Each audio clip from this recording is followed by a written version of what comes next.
dia, meus amados irmãos e irmãs, a graça e a paz do nosso Senhor e Salvador Jesus Cristo. Espero que todos vocês estejam bem. Estamos mais uma vez, mais um domingo, dia do Senhor, adorando o seu santo nome, porque só Ele é digno de toda a honra e toda a glória. Vamos cantar mais um cântico que diz assim: não há Deus maior, não há Deus melhor. Não há Deus maior, não há Deus melhor,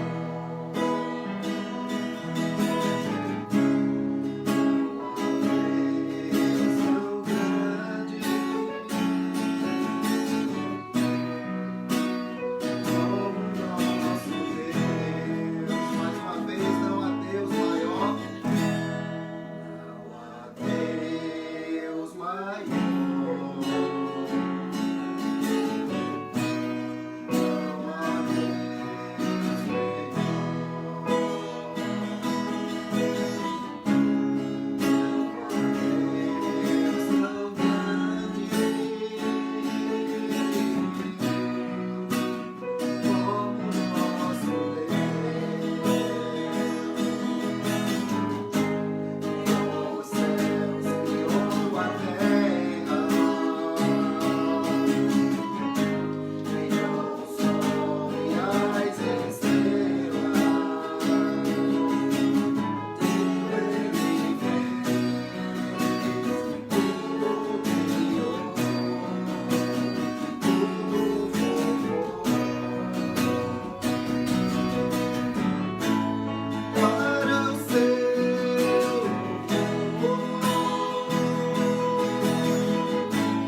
Pai Santo e Eterno Deus, nós neste momento estamos na Tua Santa Presença pedindo perdão pelos nossos pecados, pelas nossas falhas, pelos nossos erros, que muito cometemos por palavras, ações e pensamentos.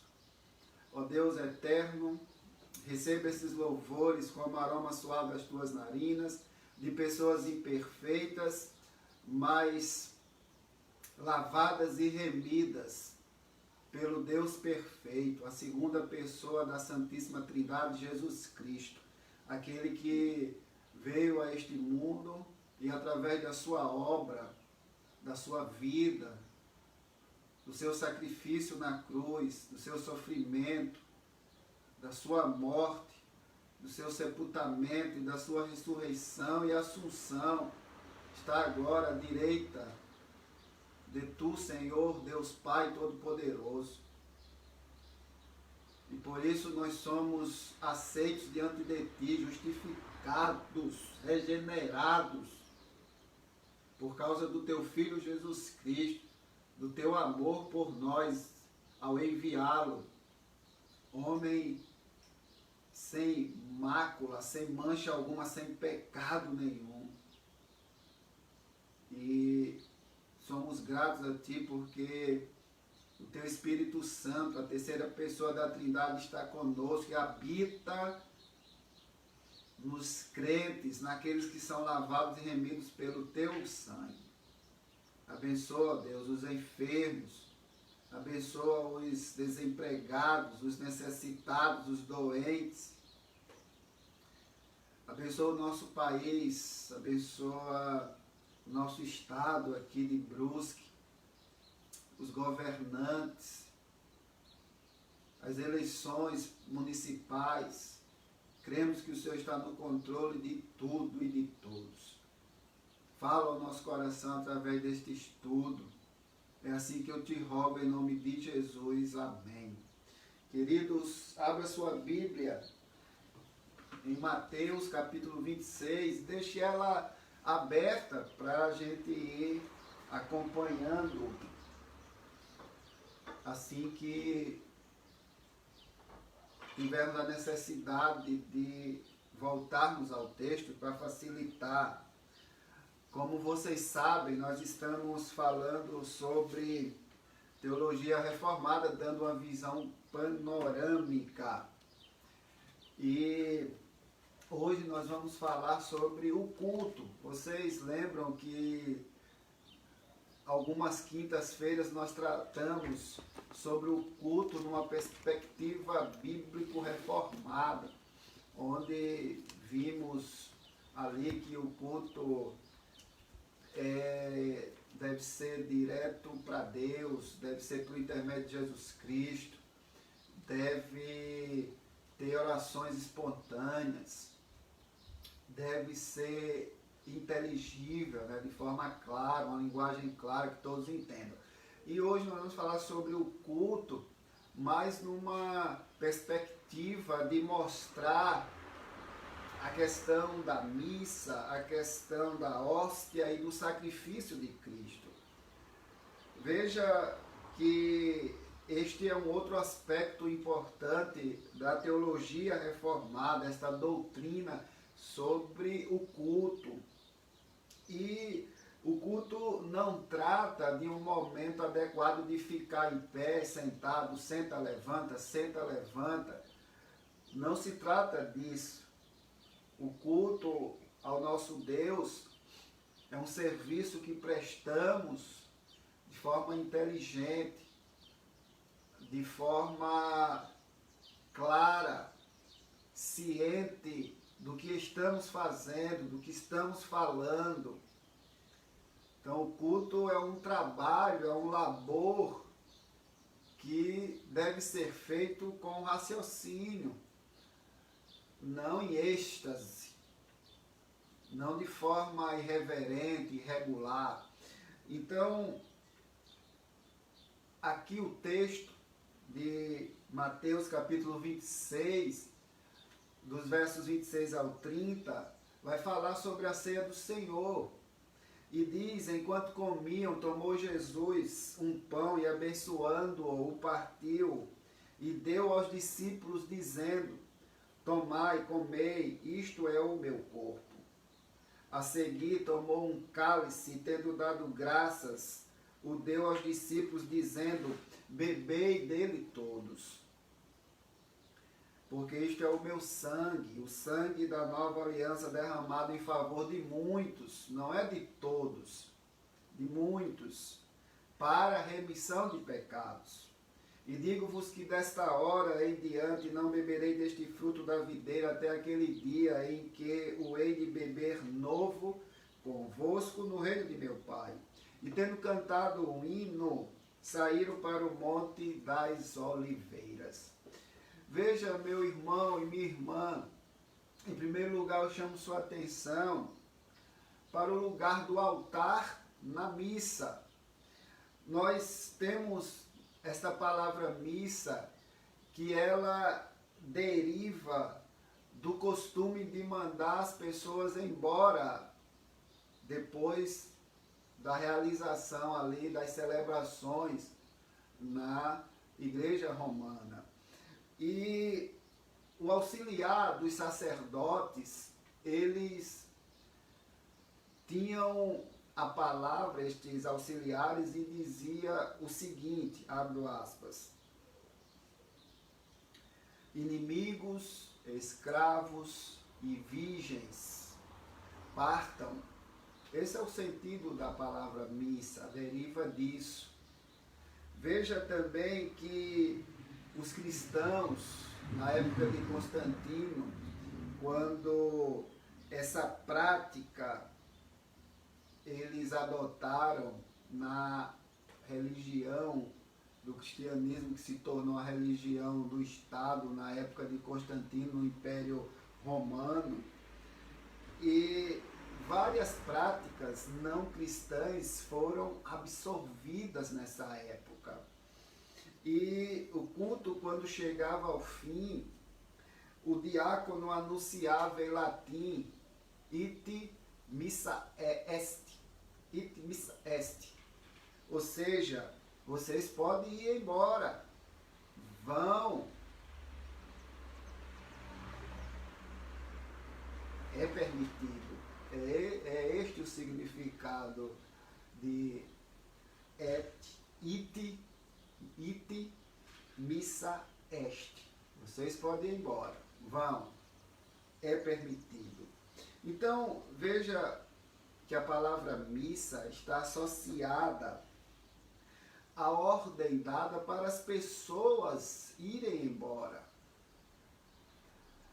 Há duas questões aqui que nós precisamos entender dentro deste primeiro ponto sobre o lugar do altar na missa.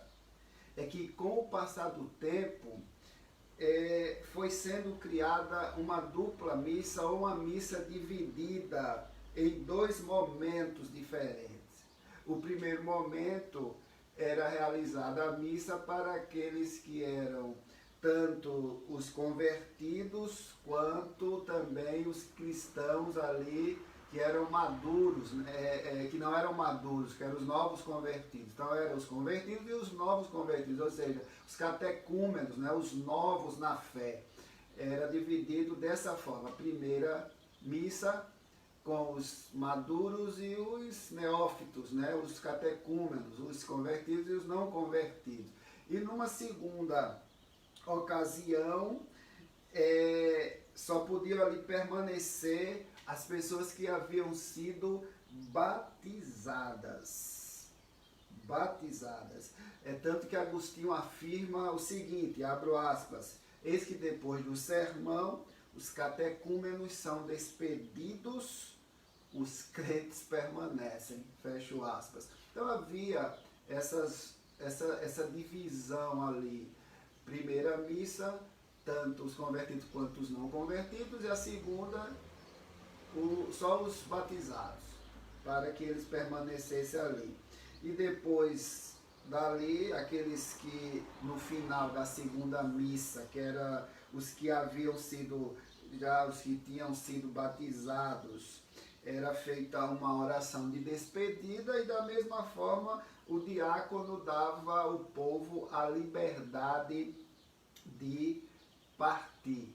Ite missa est. Podem ir embora. Vocês podem ir embora. Vão, é permitido.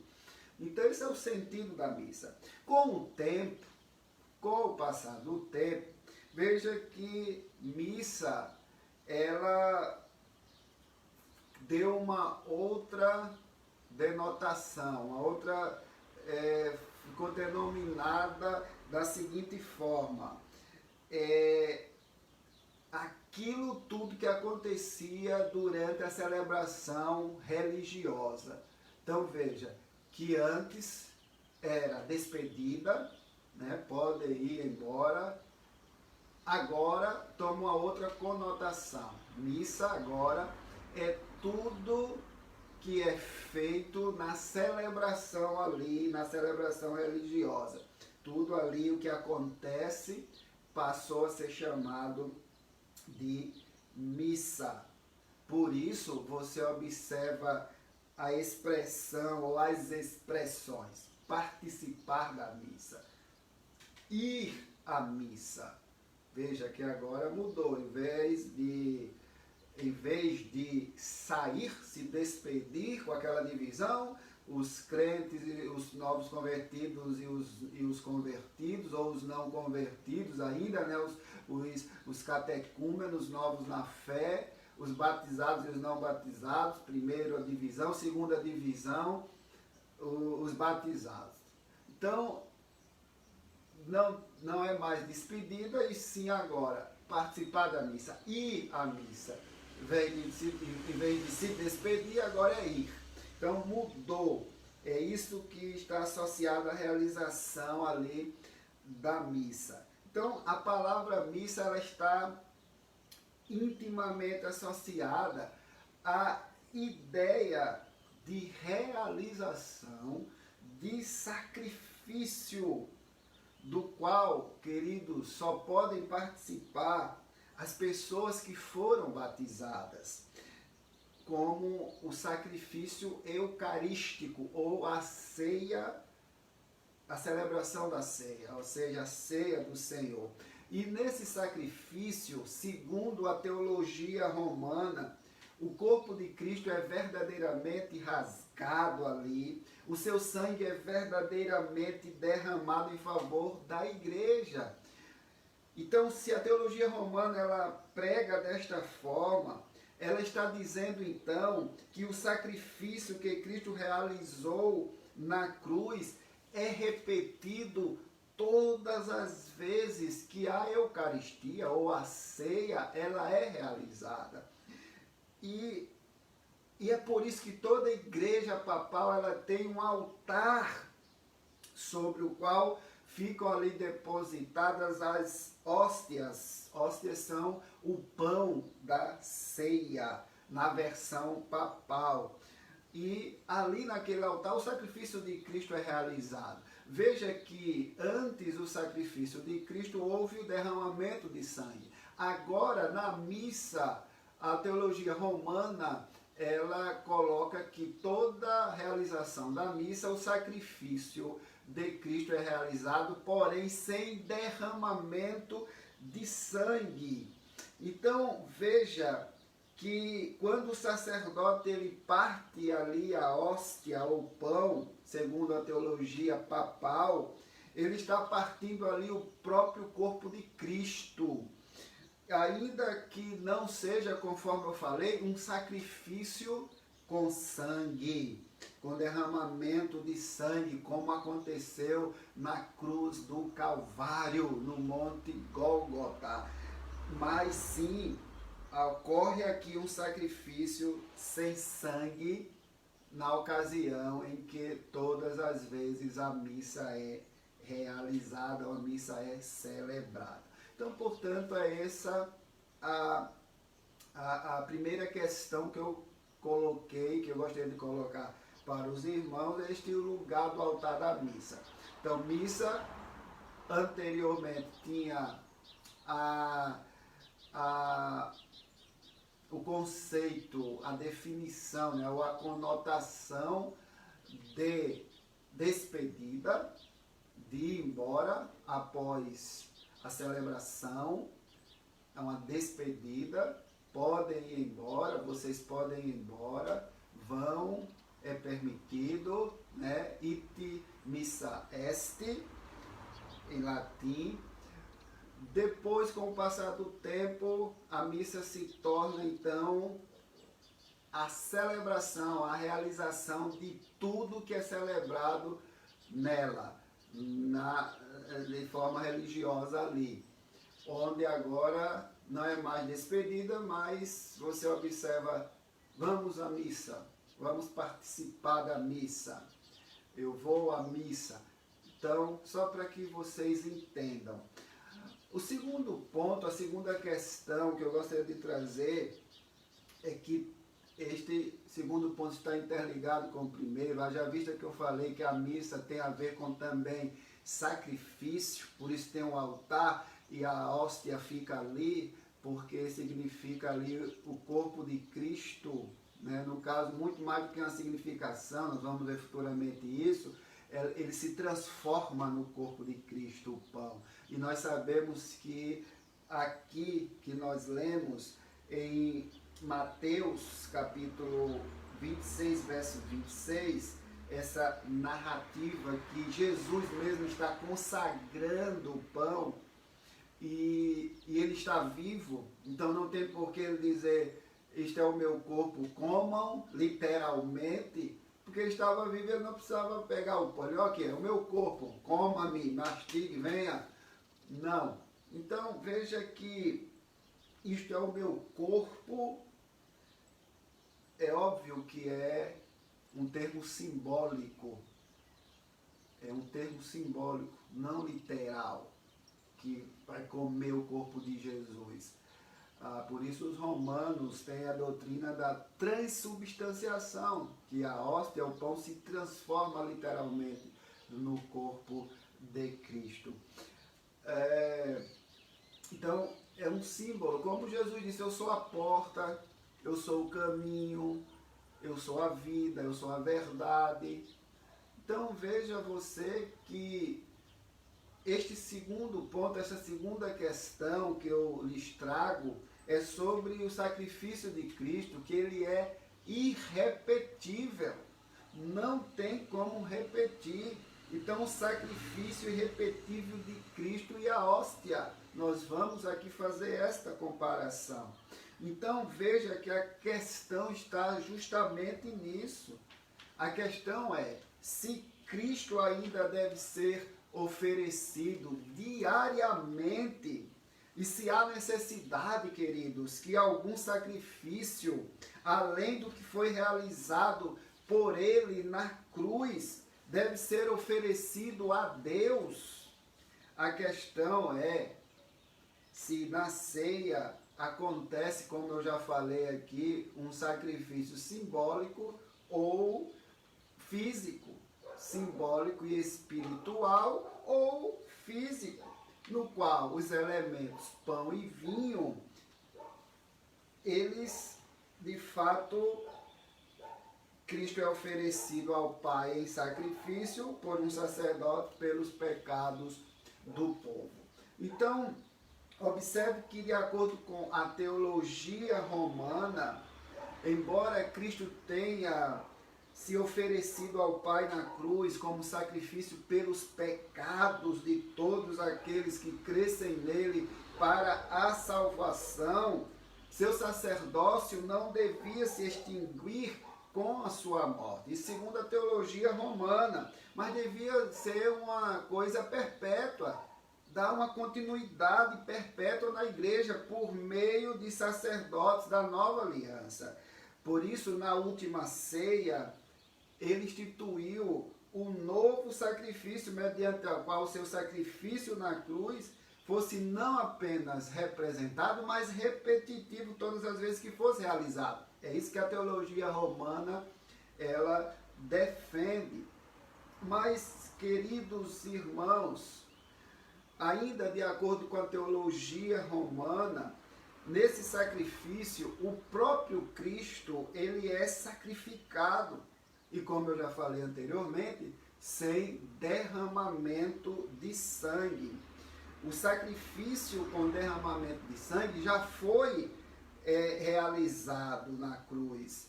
E a teologia romana continua afirmando que agora realizamos o sacrifício sem derramamento de sangue, partindo o pão ali na ceia.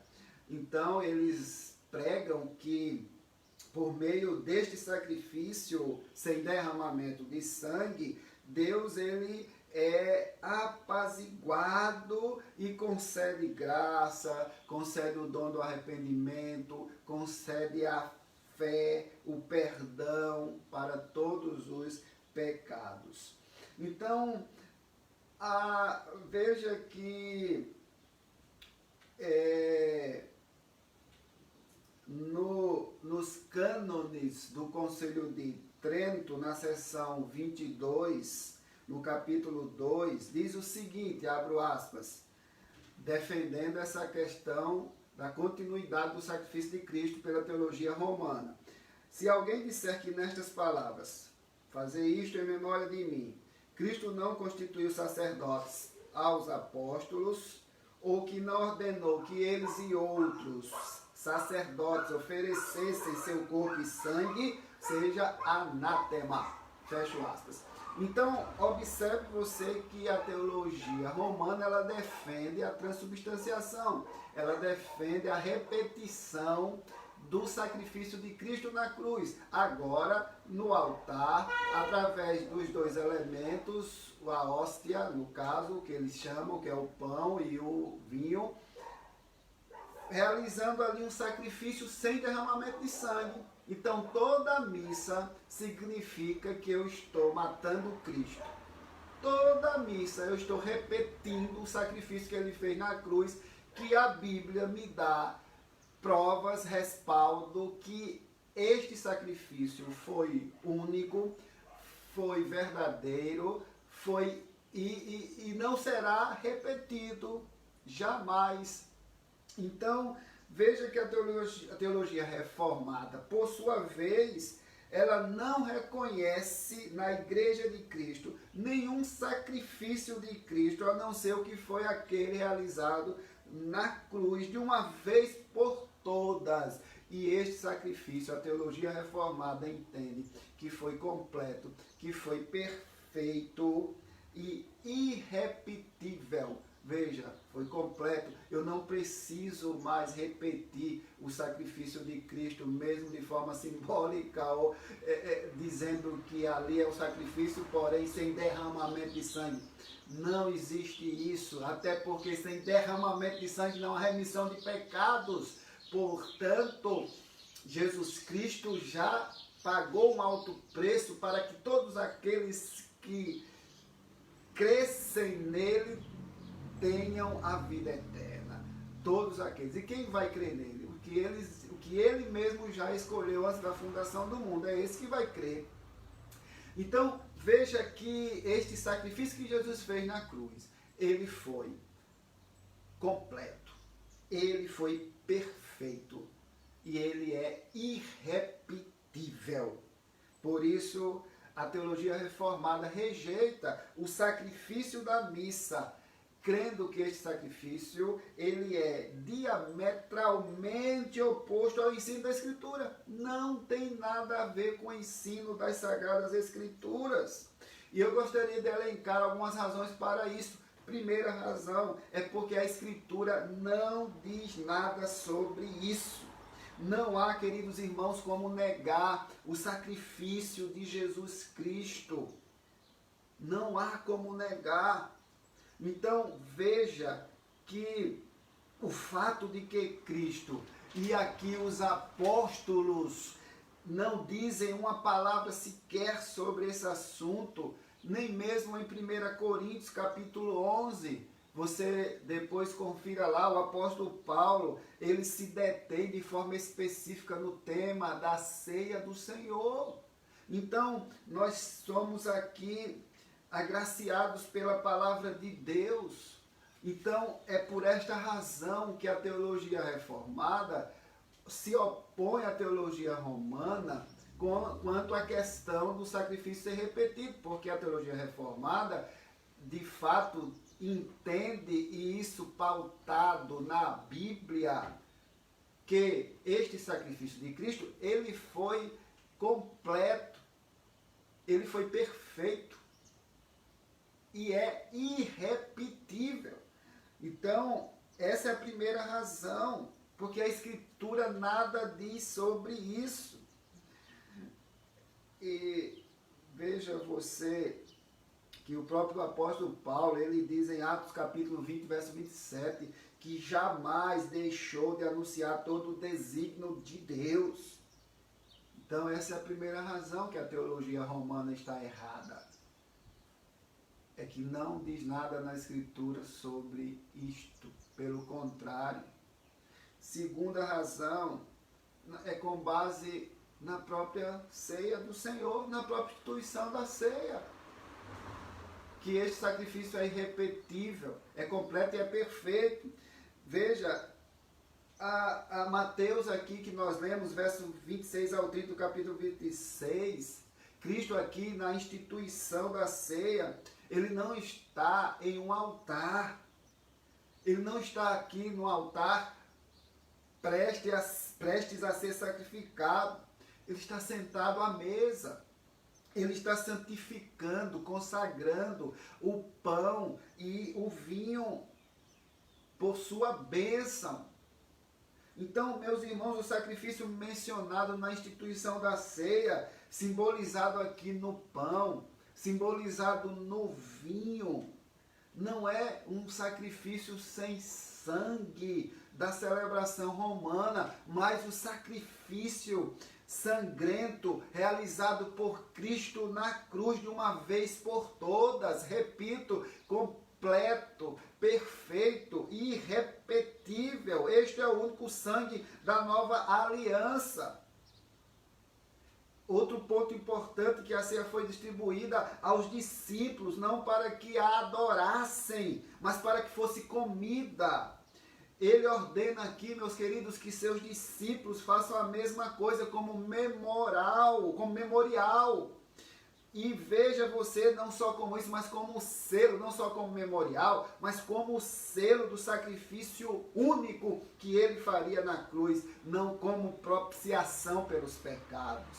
Então ali a ceia não significa aplacar, abaixar, acalmar a ira de Deus, mas significa que Jesus já fez isso naquela cruz, quando derramou o seu sangue por mim e por você, pelos seus eleitos, de forma irrepetível, perfeita e completa. Guardem bem isso. Os apóstolos, por sua vez, não podiam entregar mais do que tinham recebido. É isso que Paulo diz em 1 Coríntios, capítulo 11, versículo 23, porque eu recebi do Senhor. Certamente não receberam um sacrifício, mas um sacramento. Não receberam uma ordem para sacrificar Cristo novamente todas as vezes que a ceia fosse ministrada. Quando ministramos a ceia, não estamos sacrificando Cristo de novo. Não é isso. Estamos lembrando novamente que Ele pagou um alto preço para que eu e você estivéssemos aqui adorando o seu santo nome, para anunciarmos a sua morte até que ele venha. É isso que o apóstolo Paulo fala em 1 Coríntios, capítulo 11, verso 26. A ceia foi instituída, queridos, como memorial da morte de Cristo e como anúncio do seu retorno. Portanto, todas as vezes que participarmos da ceia, devemos lembrar que Cristo foi morto, que Cristo ressuscitou, que Cristo voltará, que nós somos pecadores miseráveis e que não merecíamos tão grande salvação, mas por meio de Cristo Jesus, através de um sacrifício na cruz do Calvário, no Monte Gólgota, Ele derramou o seu sangue por seus eleitos de uma vez por todas, de forma completa, perfeita e que não se repete. Não se repete. Portanto, queridos, a missa é celebrada em memória dos santos e pelos mortos. Mas uma terceira razão é com base na unidade do sacerdócio e do sacrifício de Cristo. Veja que o Antigo Testamento menciona muitos sacerdotes. Na verdade, queridos, menciona uma linhagem inteira de sacerdotes. Os sacerdotes da linhagem de Arão. O Novo Testamento, por sua vez, além dos sacerdotes do Antigo Testamento, como Arão e Melquisedeque, conforme Hebreus capítulo 5, verso 4 e Hebreus capítulo 7, verso 1, só menciona um sacerdote da nova aliança, que é Jesus Cristo, o sacerdote eterno segundo a ordem de Melquisedeque. Leia depois Hebreus capítulo 7, versículos do 11 ao 19. Portanto, queridos, o sacerdócio de Cristo é eterno, perfeito e imutável. E em nenhum lugar se vê que esse sacerdócio tenha tido um sucessor. Veja que o contrário, porém, é afirmado aqui em vários textos. E eu falo para você em primeiro lugar, somente Cristo recebeu do Pai o mandato de entregar sua vida pelas ovelhas, e somente ele fez isso. Veja o que diz em João, capítulo 10, versículo 18. Olha aqui o que diz, abra sua Bíblia, João, capítulo 10, versículo 18. Ninguém a tira de mim. Vamos ler do 17 para ficar mais claro. Por isso o Pai me ama, porque eu dou a minha vida para a reassumir. Aí o verso 18. Ninguém a tira de mim. Tira o quê? A vida dele. Ninguém a tira de mim. Pelo contrário, eu espontaneamente a dou. Tenho autoridade para a entregar e também para reavê-la. Este mandato recebi do meu Pai. Este mandato recebi de meu Pai. Então veja, queridos, que ele é um sacerdote eterno, perfeito e imutável, não tem outro. E ele recebeu do próprio Pai este mandato. Mas também somente Cristo foi prefigurado pelos sacerdotes e sacrifícios do Antigo Testamento. E com o cancelamento destes, somente Cristo é o sacerdote e o sacrifício da nova aliança. Veja que ele é o sacerdote e ele é o sacrifício. Que coisa linda! E agora você também observa que é somente sobre a obra de Cristo que lemos que nos convinha um sumo sacerdote como este, santo, inculpável, sem mácula, separado dos pecadores e feito mais alto do que os céus. Hebreus, capítulo 7, versículo 26. Mas veja também que ainda dentro desta terceira razão, com base na unidade do sacerdócio e do sacrifício de Cristo, nós temos Cristo como o único mediador da nova aliança. E você vai lá em 1 Timóteo, capítulo 2, verso 5. Olha o que diz lá, 1 Timóteo, capítulo 2, versículo 5. Porquanto há um só Deus e um só mediador entre Deus e os homens, Cristo Jesus, homem. Então só há um mediador. Não precisa repetir, porque é irrepetível o sacrifício de Cristo. Toda ceia do Senhor, eu não mato Cristo. Ele já morreu, já ressuscitou, está diante de Deus Pai Todo-Poderoso, enviou o Espírito Santo e que habita dentro, mora no crente, no verdadeiro crente, porque ele habita em nós somos templo do Espírito Santo, e Paulo diz em Romanos 8 que o Espírito o Espírito Santo testifica com o nosso Espírito que somos filhos de Deus. Mas uma última razão é com base na perfeição do sacrifício de Cristo na cruz. Então nós estamos vendo aqui, neste segundo ponto, sobre o sacrifício irrepetível de Cristo e a hóstia, que temos aqui pelo menos estas razões para a teologia reformada nos dar que o sacrifício de Cristo, ele é irrepetível, ele é imutável, ele é perfeito, ele é completo. E a primeira razão é porque a Escritura nada diz sobre o contrário, que precisa repetir, que precisa toda missa, todo culto, toda ceia, toda Eucaristia, fazer um sacrifício mesmo que sem sangue. A Escritura não fala isso. Segundo, nós vimos com base na instituição da própria ceia, Paulo afirmando, eu recebi do Senhor. Eu recebi do Senhor, o que também vos entreguei. Na noite que Jesus foi traído, tomou o pão, partiu, tendo dado graças, partiu, e disse, este é o meu corpo que é dado por vós, comei. Pegando o cálice, este cálice é a nova aliança no meu sangue, bebei dele todos. Então, veja que também com base na unidade do sacerdócio e no sacrifício de Cristo, onde todo sacerdote no Antigo Testamento e todos os sacrifícios apontavam para um único sacerdote da nova aliança, que é Cristo Jesus, sendo ele o próprio sacerdote e o próprio sacrifício, sendo ele o ofertante, sendo ele a oferta.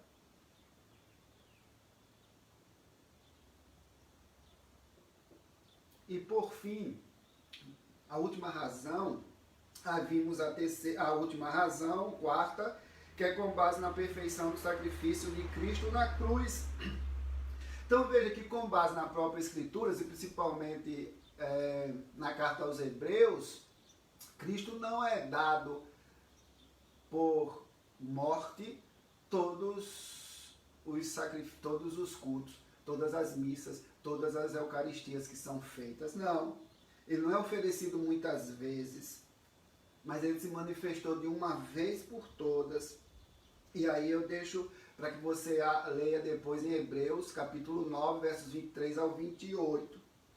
Então nós somos santificados pela oferta do corpo de Jesus Cristo, uma vez por todas.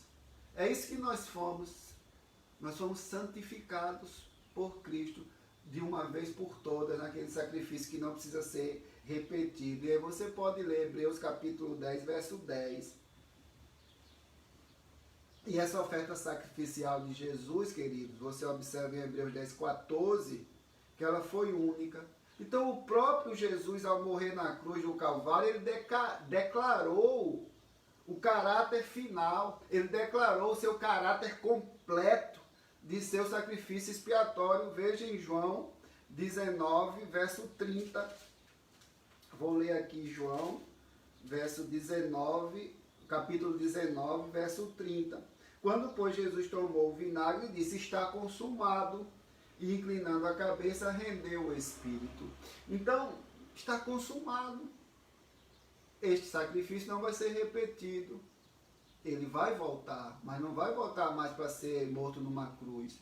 Pelo contrário, ele vem julgar os vivos e os mortos.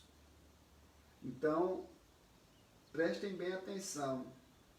Toda essa evidência bíblica, meu irmão e minha irmã, aponta para o fato de que Jesus Cristo não se ofereceu para que seu sacrifício fosse confirmado, fosse revalidado diariamente como um novo sacrifício sem sangue. Não é isso. Mas para que o sacrifício único, realizado de uma vez por todas, tenha eficácia permanente para a salvação de todo aquele que crer nele. Com que propósito, queridos, Cristo teria de ser sacrificado continuamente depois de haver realizado um sacrifício perfeito na cruz? Me diga, qual o propósito de Cristo ser sacrificado todos os cultos que realizamos? Qual é o propósito? Se de fato ele fez isso de uma vez por todas. Isso é imutável. Isso é irrepetível. Foi perfeito. Então, observe bem isso. O sacrifício de Cristo foi perfeito, foi completo. Não adicionemos mais nada a isso. Além do mais, como vimos, não há o menor fundamento na Escritura que sustente as alegações da doutrina romana. Terceiro ponto, para encerrarmos: você deve assistir o culto ou participar do culto. Essa é a terceira questão que eu vos trago. Qual a sua postura diante do culto? Você assiste ou você participa? Estamos no novo normal, como estão falando por aí, né? Por causa da era, claro, da informatização, mas a pandemia ajudou neste processo. E aí eu pergunto, você, quando está participando ou está assistindo, quando é realizado um culto, um estudo bíblico, pelo meio virtual, pelo meio remoto. Você participa ou você assiste? Então veja que apesar desta grande relevância que teve no passado, na confrontação aqui, meus irmãos, com a doutrina romana da missa, a doutrina reformada, ela tem fortes implicações para o cristianismo de hoje. Não é só do passado, a gente não pode só viver no passado. Ela tem fortes implicações, a doutrina reformada, né, a teologia reformada, para hoje, para o cristianismo contemporâneo. E uma delas se refere à participação no culto. E é muito relevante esse ponto no momento em que estamos vivendo, onde você tem a liberdade ainda de ir à igreja.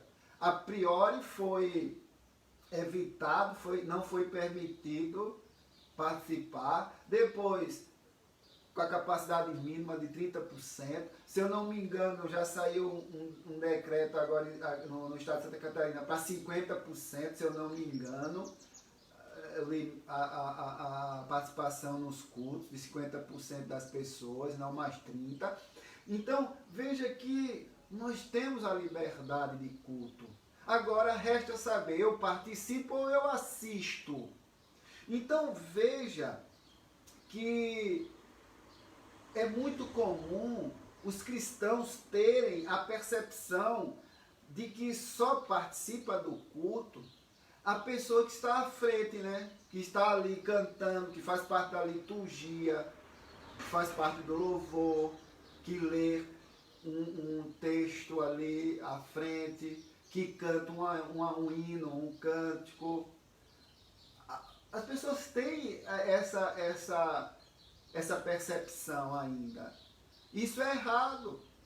Não só participa do culto quem está fazendo a liturgia, a equipe de louvor, só eles que participaram do culto. Só o pastor ali, ou só o diácono, o presbítero, ou aquele irmão que orou de forma audível, ele participou do culto. E aqueles que ficaram no banco, que não tiveram participação alguma, destacando-se assim para falar, para orar, não participaram do culto, só assistiram. Não é verdade isso. Não é verdade.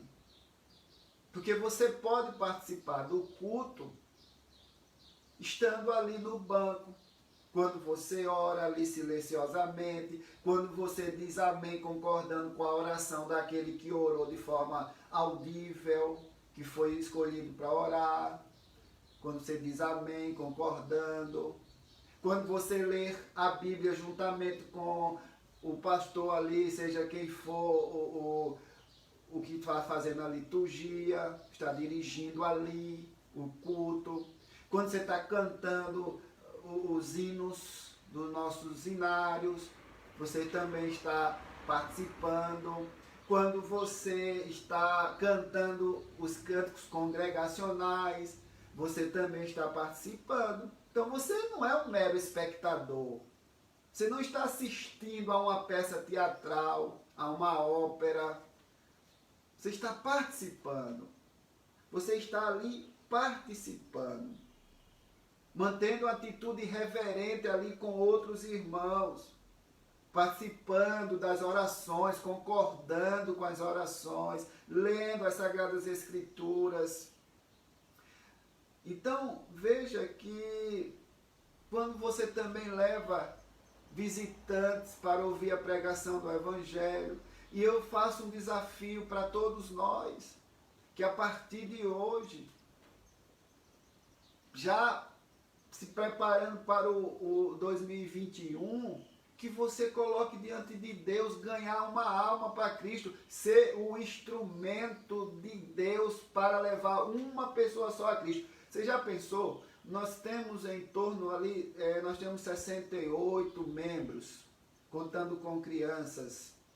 Já pensou se cada um é instrumento de Deus para ganhar uma alma para Cristo?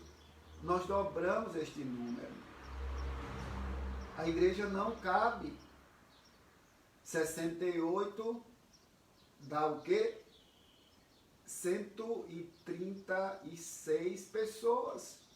A capacidade da igreja é 150, então ainda dá. Então, veja você, coloque esse desafio no coração. A partir de hoje, eu vou focar em uma alma apenas. Nós dobraríamos este número em um ano. Queridos, eu vou concluir.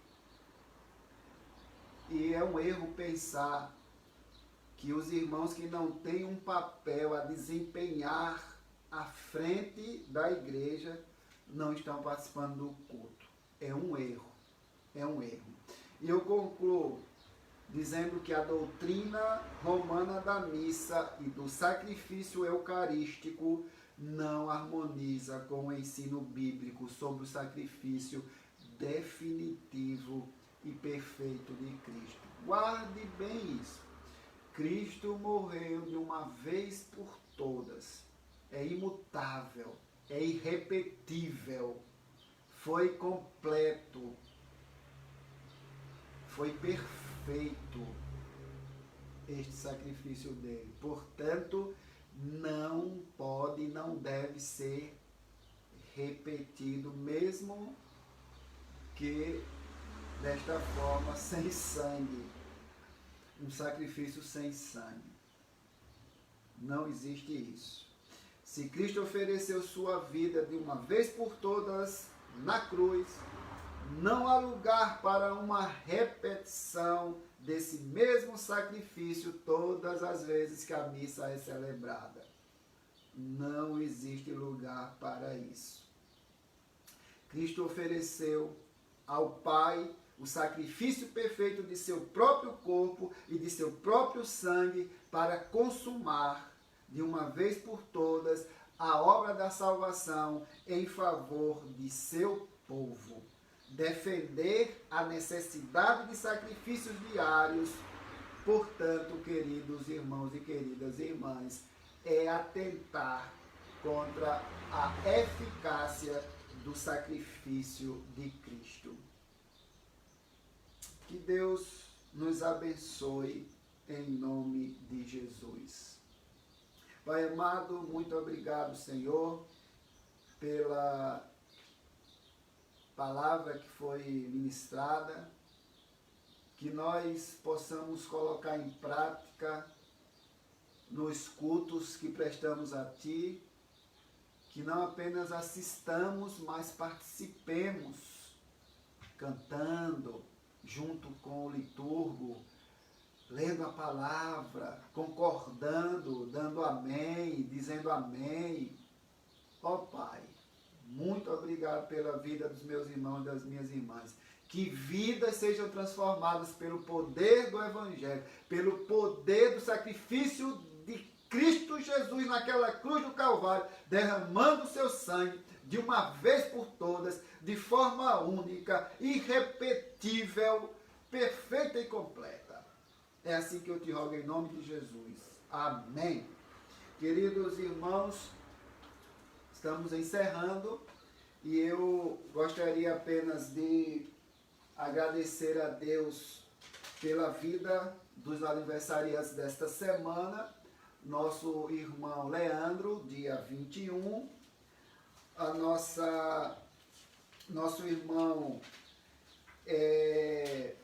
o nosso irmão Daniel lá de Nova Trento, foi no dia 22, nosso irmão Daniel, no dia 22, a nossa irmã Patrícia foi ontem, a esposa do presbítero André, então, dia 29 será a nossa irmã Neiva.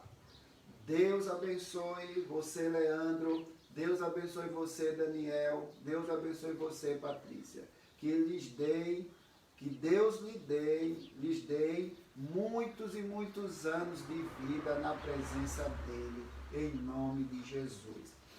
Outubro, nós teremos também, semana que vem, mais aniversariantes de outubro. Dia 1º, a nossa irmãzinha Elise, a filha do presbítero André e da irmã Patrícia. Dia 3, o nosso irmão Luiz, esposo da Beth. Dia 4, o nosso irmãozinho Murilo, o filho do Julian e da Rose. Dia 8, o nosso irmão Márcio. Dia 9, a nossa irmã Beth, a esposa do Luiz. Dia 13, o nosso irmão Fernando, esposo da Lloyd. Dia 18, a nossa irmã Caterine, a nossa irmã internacional, né, da Venezuela, a esposa do nosso irmão Anthony. E dia 19, a nossa irmã Letícia. Se você é membro da igreja, ou está congregando, está participando, e eu não citei seu nome aqui, você completa e faz aniversário em outubro, por favor, depois você me avisa, tá bom? Irmãos, hoje à noite, então, às 18 horas, teremos o nosso culto de adoração a Deus, às 18 horas. Ainda tem inscrição, faça sua inscrição se você não fez, ainda tem vaga. Temos pelo menos, acredito que umas 10 vagas a 15, se eu não me engano. Então faça sua inscrição se você ainda não fez. E lembrando que também será transmitido pela internet e pelo Facebook, às 18 horas então. Eu quero dar uns avisos aqui importantes na nossa dinâmica da igreja. Outubro já será a semana que vem, né? Outubro já na semana que vem. E quinta-feira nós teremos então o retorno, a partir de quinta-feira, dos estudos presenciais, tanto de doutrina, nas quintas, doutrina e oração, como também nos domingos na escola bíblica, o retorno da nossa EBD lá no templo.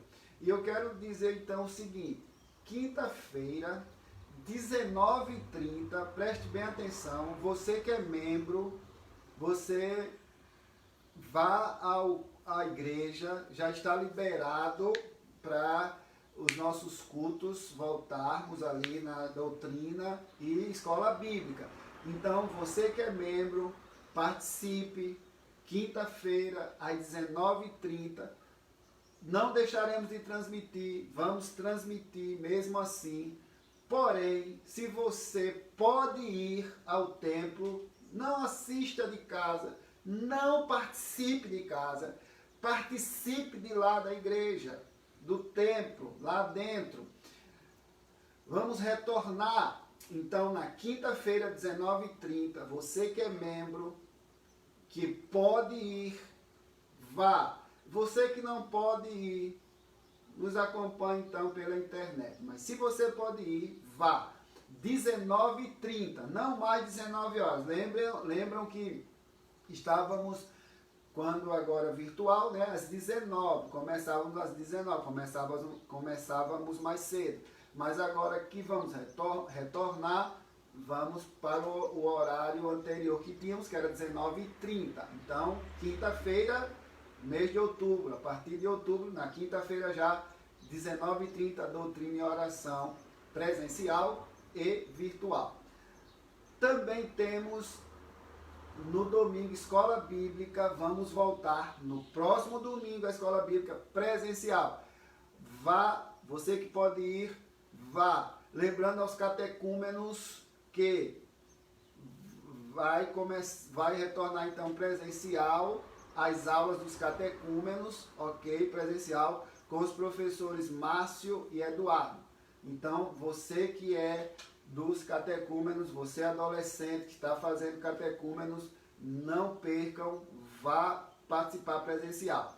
Já os de Nova Trento, que não podem vir, se puder vir, amém. Mas nós sabemos, por causa da distância, continuarão então nas sextas-feiras, virtualmente, às 19h30, 8 horas, né? Às 20 horas, então, os catecúmenos será feito as aulas virtualmente em questão ali por causa da distância, tá bom? Então, lembremos disso. Quinta-feira, 19h30, retomaremos os nossos trabalhos. Domingo EBD, lembrando um novo horário para a EBD presencial. Nós estávamos presencialmente começando às 9h, antes da pandemia. Porém, depois da pandemia, mesmo virtual, estávamos transmitindo às 9h. Mas agora, aí fomos para as 10h, devido à questão de muito congestionamento na internet, enfim. Porém, o que é que vai mudar? Vamos voltar presencial na EBD, mas o horário vai continuar o mesmo, às 10h. Então, um pouco mais tarde, não mais às 9h, mas às 10h, terminando às 11h, 1h, porque é estudo bíblico, é aula, e uma aula é entre 45 a 50 minutos.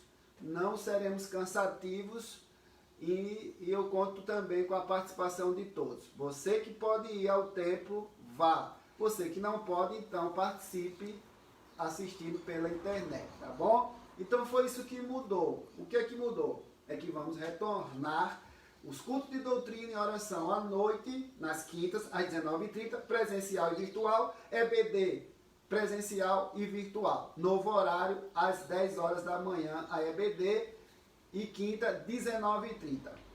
Eu vou mandar depois o horário direito aí no grupo nosso da igreja, tá bom? Tudo certinho. Lembrando que toda primeira terça do mês temos reunião lá em Nova Trento. Então, na próxima terça, não nessa agora que ainda é, essa que vem ainda é setembro. Na próxima, tá bom? Daqui a 2 semanas, nossa primeira terça-feira de outubro, lá em Nova Trento, às 20 horas. Você que gostaria de participar, depois me fala. Quarta-feira, continuaremos com as orações virtualmente com as irmãs da SAF, ok? Então, às 20h30, as irmãs toda quarta-feira se reúnem virtualmente no aplicativo para orar. Você que é da SAF, participe dessa reunião. Quinta, 19h30, doutrina e oração, presencial e virtual. Sexta-feira, catecúmenos para os de Nova Trento, às 20 horas.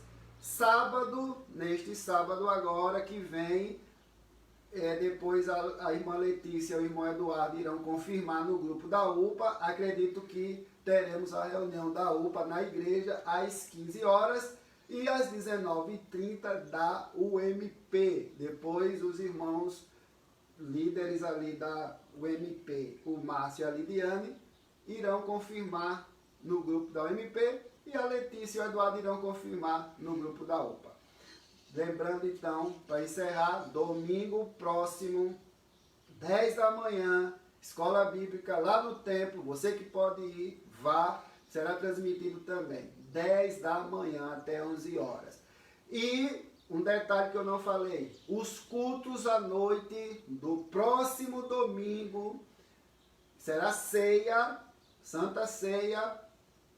Não estamos repetindo o sacrifício de Cristo, como falei, mas em memória dele, que ele veio, que ele morreu, que ele ressuscitou e que ele voltará.